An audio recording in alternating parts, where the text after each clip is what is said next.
शहर में भटकी जंगली गाय। चांद और गौतमी दोनों पति पत्नी हैं। चांद गौतमी से बहुत प्यार करता है। वो तो उसके लिए जान भी दे दे। पूरे जंगल का वो एक अनोखा जोड़ा था, सबसे अद्भुत और सुंदर।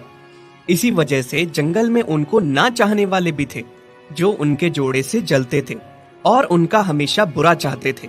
इस बात की चांद को तो भनक थी, इसीलिए उससे बस हमेशा गौतमी की चिंता रहती थी कि उस पे कोई अपनी बुरी नजर ना डाल दे। गौतमी, तुम बस घर पे रह के हमेशा आराम किया करो। तुम्हें जो कुछ भी खाना हो मुझे बता दिया करो, मैं तुम्हारे लिए लेकर आऊंगा। तुम्हें बाहर जाने की कोई जरूरत नहीं है। पर क्यों चांद, तुम्हें ना जाने किस बात का डर रहता है? मुझे क्यों बाहर नहीं निकलने देते? हमेशा रोकते रहते हो। नहीं गौतमी, मैं भी तुम्हें रोकने टोकना नहीं चाहता, पर तुम सब जानती हो ना, हम पे सबकी नजर रहती है।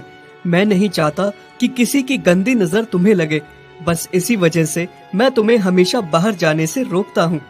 गौतमी भी चांद से उतना ही प्यार करती थी जितना कि चांद करता था, पर उसे इस बात का बहुत बुरा लगता था कि चांद उसे बाहर निकलने नहीं देता। गौतमी जिद्दी बहुत थी, हमेशा जिद पर अड़ जाती। फिर चांद के मना करने पर वो बाहर ना जाने लगी। चांद शाम को जब घर लौटता उसके लिए बहुत कुछ खाने पीने के लिए लेकर आता। फिर एक दिन की बात है, बहुत रात हो जाती है। चांद अभी घर नहीं लौटा था। गौतमी को बहुत चिंता लगती है। चांद ने तो आज हद कर दी, इतनी देर कभी नहीं की आने में। मुझे अकेले में डर भी बहुत लग रहा है। कहाँ होगा चांद? हाँ, एक काम करती हूँ, बाहर जाकर देखती हूँ। लेकिन चांद ने बाहर जाने से मना कर रखा है। बहुत देर तक इंतजार करने पर भी चांद घर नहीं आता। फिर गौतमी उसे ढूंढने बाहर निकल जाती, बहुत तलाशती है, पर चांद कहीं भी नहीं मिलता। चांद, चांद कहाँ हो तुम? मुझे बहुत डर लग रहा है। वापस आ जाओ। अब मैं तुमसे बाहर जाने की जिद भी नहीं करूंगी। बस लौट आओ, मैं तुम्हारे बिना नहीं जी सकती। आ जाओ ना चांद। अरे क्या हुआ गौतमी, क्यों रो रही हो तुम? हाँ, वो मैं चांद को ढूंढ रही हूँ। बहुत समय हो गया, आज वो घर नहीं आए। हाँ, शायद मैंने उसे देखा था। आज दोपहर को वो मुझे शहर की ओर जाते हुए दिखा था। क्या? शहर की ओर? लेकिन वहाँ क्या करने जाएगा भला चांद? अब पता नहीं क्या करने गया होगा, ये तो वही जाने। मैंने जो देखा वो बता दिया। गौतमी बहुत चिंतित हो जाती है और वो ठान लेती है कि वो शहर की ओर जाएगी चांद को खोजने। रात के अंधेरे में गौतमी चांद को ढूंढते ढूंढते शहर की ओर चली आती है। लगता है अब तो शहर भी आ गया, लेकिन चांद कहीं भी नहीं दिख रहा मुझे। गौतमी के लिए शहर और शहर की हर एक चीज नई थी। उसने वो चीजें पहले कभी नहीं देखी थी। शहर के लोग, घर, गाड़ियां, उसे डर भी बहुत लग रहा था, पर चांद को ढूंढना भी जरूरी था। उधर चांद सुबह घर आ गया था। जब वो गौतमी को घर पे नहीं पाता तो बहुत दुखी हो जाता है। फिर जैसे तैसे उसे पता चलता है कि गौतमी उसे ढूंढने शहर की ओर गई है। यह सुन के चांद बहुत ज्यादा परेशान हो जाता है। गौतमी, मैंने तुम्हें पहले ही मना किया था कि कुछ भी हो जाए घर से बाहर ना निकलना। अब मैं तुम्हें कैसे तलाशूं? पर गलती तो मेरी भी है ना, तुम्हें अकेले नहीं छोड़ना चाहिए था मुझे। अब गौतमी चांद को ढूंढ ढूंढ के थक चुकी थी। उसे भूख भी बहुत लग रही थी, पर शहर में घास नाम की चीज उसे दिख नहीं रही थी। कभी गाड़ी उसे हॉर्न बजा के भगाती तो कभी मोटर बाइक वाले उसे भगाते। वो इतना ज्यादा डर चुकी थी कि उसके लिए कोई एक सुरक्षित कोना भी ढूंढ पाना मुश्किल था। क्या करूं? कहाँ जाकर छुप जाऊं? मुझे यहाँ बहुत डर लग रहा है। चांद, कहाँ हो तुम? और भूख भी बहुत लगी है। चांद भी गौतमी को ढूंढता हुआ अब शहर आ गया था। गौतमी इतना थक चुकी थी कि उसे अब ये लगने लगा था कि शायद अब वो चांद को नहीं मिल पाएगी और वो कभी भी अब अपने घर जंगल नहीं जा पाएगी। डरते डरते गौतमी ने एक बर्गर वाले के ठेले के पास बैठने की जगह तलाशी। तभी उसकी नजर एक बच्चे और उसकी माँ पे पड़ती है, जो उस ठेले वाले के पास बर्गर खाने आ रहे थे। बच्चे को लगा गाय को भूख लगी है, इसलिए वो मुझे देख रही है। वो जाके उसे बर्गर देता है। गौतमी को भूख भी बहुत लगी थी। वो जैसे ही बर्गर खाने लगती है तभी वो औरत उसे डंडा लेकर मारने लगती है। आवारा गंदी गाय, बच्चे के हाथ से बर्गर छीन के खाती है। भाग जा यहाँ से, नहीं तो मार दूंगी तुझे। औरत गौतमी को डंडे से खूब मार के भगा देती है। मैंने तो कुछ किया भी नहीं था, फिर मुझे क्यों मार पड़ी? अब तो मेरे में हिम्मत ही नहीं बची कि मैं और चल सकूं और चांद को ढूंढ सकूं। खाना तो कोई दे नहीं रहा, बस कहीं पानी की बूंदें ही मिल जाती। तभी उसे एक जगह दुकान के बाहर बहुत सारी पानी की बोतलें दिखती हैं। ये तो पानी है। जैसे ही गौतमी दुकान के पास आके मुंह से पानी की बोतल उठा के पानी पीने लगती है कि तभी दुकान का मालिक बाहर निकल के उस पे बहुत गुस्सा करता है। चोर गाय, मेरा नुकसान कर रही है, जा भाग जा यहाँ से, नहीं तो मार खाएगी खामखा मुझसे। दुकानदार भी उसे गुस्सा करके वहाँ से भगा देता है। थकी हारी सी गौतमी अब हार मान चुकी थी। ना तो उसने कुछ खाया था ना पिया था, जिस वजह से अब वो उठ भी नहीं पा रही थी। चांद, आज मुझे समझ आ रहा है क्यों हमेशा तुम मेरा इतना ख्याल रखते थे, क्यों बाहर नहीं निकलने देते थे, और मैं हमेशा तुमसे शिकायत करती रहती थी कि तुम मुझे रोकते टोकते हो। कितनी गलत थी मैं। वो सारे पल मुझे याद आ रहे हैं जब सब खत्म हो रहा है। तभी कुछ 3-4 आवारा कुत्ते गौतमी को अकेला पाते हैं और उस पे झपट पड़ते हैं। वो उसी हालत में वहाँ से बहुत बुरी तरह से भागती है। तभी बीच रास्ते में चांद भी आ जाता है। वो उन कुत्तों को अपनी सींग से उठा के पटक देता है और मार के भगा देता है। गौतमी जमीन पे गिर जाती है। गौतमी, तुम ठीक हो ना? बोलो। तुम आ गए चांद। गौतमी और चांद एक दूसरे के गले से लग जाते हैं। तुम कहाँ चले गए थे? हाँ गौतमी, गलती मेरी ही है। मुझे तुम्हें अकेले कभी नहीं छोड़ के जाना चाहिए था। मैं किसी कारण रात को घर ना आ सका, पर आज से ऐसा कभी नहीं होगा। मुझे लगा अब हम कभी नहीं मिलेंगे। मैं इसी शहर में भटक भटक के भूखी प्यासी मर जाऊंगी। तुम्हें तलाश करते करते मैं खुद भटक गई थी। अब दोबारा ऐसा कभी नहीं होगा। मैं तुम्हें खुद से भी दूर नहीं जाने दूंगा। चलो अब घर चलो। ये शहर, यहाँ की चीजें और यहाँ के लोग हमारे लिए नहीं बने हैं। हमें देखते ही ये लोग काट खाने को दौड़ते हैं। चांद गौतमी को जैसे तैसे घर ले आता है और घर पे जख्मी गौतमी की खूब सेवा करता है। उसको अच्छा अच्छा चारा खिलाता है, खूब देखभाल करता है, जिससे बहुत जल्दी गौतमी ठीक हो जाती है और गर्भवती भी हो जाती है। और बहुत जल्द चांद और गौतमी एक बछड़े के माँ बाप भी बन जाते हैं। जंगल में एक अनोखी नाम की गाय रहती थी जो गर्भवती थी। उसका एक साथी बैल जिसका नाम धर्म था। दोनों आपस में बहुत प्यार करते थे। सबका एक झुंड था। जब भी सारे घास चरने जाते तो एक साथ एकजुट होकर जाते, क्योंकि उस जंगल में जंगली जानवरों का बहुत ज्यादा खतरा था। एक बाघ था जो किसी गाय, बैल या हिरण को अकेला पाकर शिकार कर लेता था। बस इसी वजह से सारे इकट्ठा घास खाने जाते और वापस भी एक साथ आते। लेकिन अनोखी अब गर्भ से थी। शुरू में तो सबके साथ जाने लगी, लेकिन अब पेट बढ़ने की वजह से उसके लिए बाहर जाना या घास चरने जाना बहुत मुश्किल हो रहा था। और इस बात से धर्म बहुत चिंतित हो रहा था।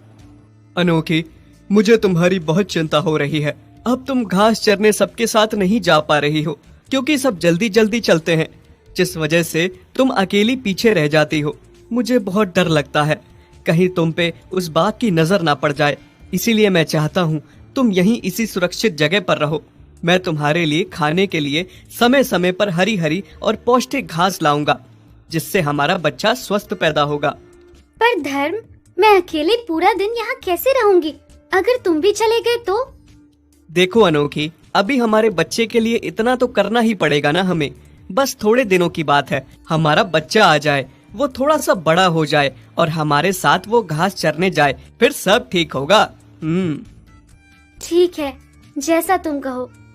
उसके बाद से अनोखी को धर्म अच्छी और स्वस्थ जगह पे रखने लगा, ताकि उस बाघ की नजर अनोखी पर ना पड़े, और खुद बाकी जानवरों के साथ दूर जंगल जाने लगा। और शाम को आते समय अनोखी के लिए बहुत सारी अच्छी अच्छी घास लेकर आता। उफ, कितना मुश्किल होता है अकेले समय गुजारना। धर्म, कब आओगे तुम? और ऊपर से भूख भी बहुत लग रही है। क्या करूं? बाहर भी नहीं जा सकती, धर्म ने मना कर रखा है। तभी धर्म अनोखी के लिए घास लेकर आ जाता है। उसे देख अनोखी बहुत खुश हो जाती है। आ गए धर्म तुम, शुक्र है, मुझे बहुत भूख भी लग रही थी। हाँ हाँ, मुझे पता है, तभी तो मैं आ गया। अब जल्दी से खा लो। अनोखी जल्दी से घास खा लेती है। फिर थोड़े दिनों में अनोखी एक प्यारे से बछड़े को जन्म देती है, जिसका नाम दोनों मिलकर चुलबुल रखते हैं।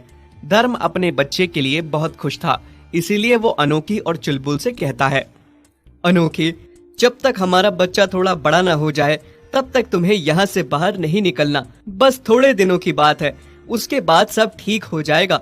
तब तक मैं तुम्हारे खाने पीने का खुद ध्यान रखूंगा। ये मैं सब इसलिए कर रहा हूँ क्योंकि तुम भी चुलबुल को लेकर घास चरने चली तो चुलबुल का सबके साथ साथ चलना बहुत मुश्किल होगा। वो अभी बहुत छोटा है, सबके मुकाबले तेजी से नहीं चल पाएगा। मैं नहीं चाहता उस पे उस दुष्ट बाघ की नजर पड़े। अनोखी धर्म की बात मान के घर पे ही रुकती है और धर्म रोज की ही तरह खुद दिन में कम चारा खाता और शाम को अनोखी के लिए खूब सारा चारा लेकर जाता। अनोखी अब पहले की तरह घर पे अकेली नहीं होती, उसके साथ उसका बच्चा भी था, इसीलिए पूरा दिन बच्चे के साथ व्यस्त रहती, उसी की देखभाल करती और दूध पिलाती। ऐसे ही सब ठीक ठाक चल रहा था कि एक दिन चुलबुल माँ से कहता है, माँ माँ, सब बाहर जाते हैं, बाबा भी बाहर जाते हैं, पर मैं और आप बस एक ही जगह में बंद क्यों रहते हैं? मुझे भी बाहर जाने का मन है। चलो ना माँ, मुझे थोड़ा बाहर घूमना है, बहुत मन हो रहा है। हाँ बेटा, मन तो मेरा भी बहुत हो रहा है। काफी समय से मैं भी बाहर नहीं गई हूँ। पर तुम्हें पता है, इस जंगल में एक दुष्ट बाघ रहता है। वो हमें कोई नुकसान ना पहुँचाए, इसलिए तुम्हारे बाबा ने मना कर रखा है हमें घर से बाहर जाना। और तुम अभी बहुत छोटे हो ना बेटा, बड़ों के मुकाबले चल नहीं पाओगे। नहीं माँ, मुझे बाहर जाना है। मैं बहुत बहादुर हूँ, बिल्कुल अपने बाबा की तरह। मुझे कुछ नहीं होगा, आप बस मुझे बाहर ले जाइए। बस माँ, एक बार, और बाबा के आने से पहले हम लौट आएंगे। चुलबुल माँ के साथ बाहर जाने की बहुत जिद करता है। अनोखी को मजबूर होकर चुलबुल को बाहर घुमाने ले जाना पड़ता है। चुलबुल पहली बार बाहर जाकर बहुत ही ज्यादा खुश था। माँ माँ, कितना अच्छा है बाहर का नजारा। आप कितनी अच्छी हो माँ, मुझे बाहर घुमाने लाई। हाँ बेटा, अब तो तुम खुश हो ना। चलो अब जल्दी घर जाते हैं, तुम्हारे बाबा के घर आने से पहले। तुम्हारे बाबा को पता चल गया तो बहुत नाराज होंगे। अनोखी जैसे ही चुलबुल को लेकर घर आने लगती है कि तभी रास्ते में वही खूंखार बाघ मिल जाता है, जिसका धर्म को सबसे ज्यादा डर था। अनोखी और चुलबुल बहुत घबरा जाते हैं।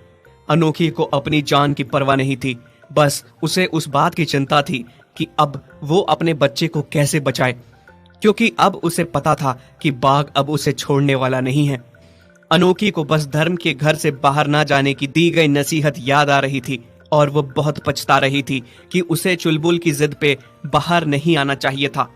वहीं दूसरी तरफ धर्म जब शाम को अपनी पत्नी और बच्चे के लिए खाना लेकर घर पहुंचता है तो वो अनोखी और चुलबुल को नहीं पाता। वो बहुत चिंतित हो जाता है। आखिर कहाँ गए होंगे अनोखी और चुलबुल? भगवान, दोनों पे अपनी कृपा बनाए रखना। चिंता में धर्म वहां से अनोखी और अपने बच्चे को ढूंढने निकलता है। दूसरी तरफ बाघ की खुशी का कोई ठिकाना नहीं था कि आज उसे बढ़िया भोजन मिल गया है। बहुत खुश हूँ आज मैं। दो शिकार मुझे एक साथ मिले और भूख के मारे तो पेट में चूहे दौड़ रहे थे। तुम हमें छोड़ दो, हमें जाने दो, मेहरबानी करो, तुम्हारे भी तो बीवी बच्चे होंगे। चलो ठीक है, वैसे तो मैं किसी पे कभी तरस नहीं खाता, लेकिन बीवी बच्चे का सुन के मैं ये जरूर कर सकता हूँ। मैं तुम दोनों माँ बेटों में से किसी एक को खाऊंगा और किसी एक को छोड़ दूंगा। अब वो तुम आपस में देखो कौन मेरा शिकार बनेगा और कौन घर वापस जाएगा। ठीक है, तुम मुझे खा जाओ, पर मेरे बच्चे को छोड़ दो। मैं अपने बच्चे को मरता हुआ नहीं देख सकती। तभी धर्म अनोखी और चुलबुल को ढूंढता हुआ वहां पहुंच जाता है। नहीं नहीं, अगर तुम्हें खाना ही है तो मुझे खा जाओ, पर मेरे बीवी और बच्चों को कुछ ना करो। उन्हें कुछ हो गया तो मैं जीते जी मर जाऊंगा। नहीं, तुम मुझे खाओ, सारी गलती मेरी ही है। मैं ही बाहर आने की जिद कर रहा था माँ के साथ। मैं जिद ना करता तो अभी किसी की भी जान खतरे में ना होती। और वैसे भी माँ बाबा में से किसी को भी कुछ भी हो गया तो मैं कैसे रहूंगा। बाघ सबकी बातें सुनता है और हैरान हो जाता है कि कोई किसी को इतना प्यार कैसे कर सकता है। पूरा परिवार एक दूसरे के लिए जान देने को तैयार था। मैंने ऐसा प्यार आज तक कभी नहीं देखा। अगर मैंने तुम में से किसी एक को भी खा लिया तो तुम्हारा परिवार अधूरा हो जाएगा और मुझे पाप लग जाएगा। इसीलिए मैंने सोचा है कि मैं आज का दिन भूखा ही रह लूंगा, पर तुम में से किसी को भी नहीं खाऊंगा। जाओ, जियो अपनी जिंदगी खुशी से। इस तरह से धर्म, अनोखी और चुलबुल बहुत खुश हो जाते हैं और खुशी खुशी घर आ जाते हैं। सीख: अगर हम एक साथ खड़े रहें तो पत्थर जैसी चीज को भी पिघला सकते हैं। किसी भी चीज का सामना बड़ी आसानी से कर सकते हैं। यदि आप ऐसी कहानियां और देखना चाहते हैं तो हमारे चैनल को सब्सक्राइब करें और बेल आइकन पर क्लिक करें ताकि हमारी सारी नई वीडियोस आप सबसे पहले देख सकें।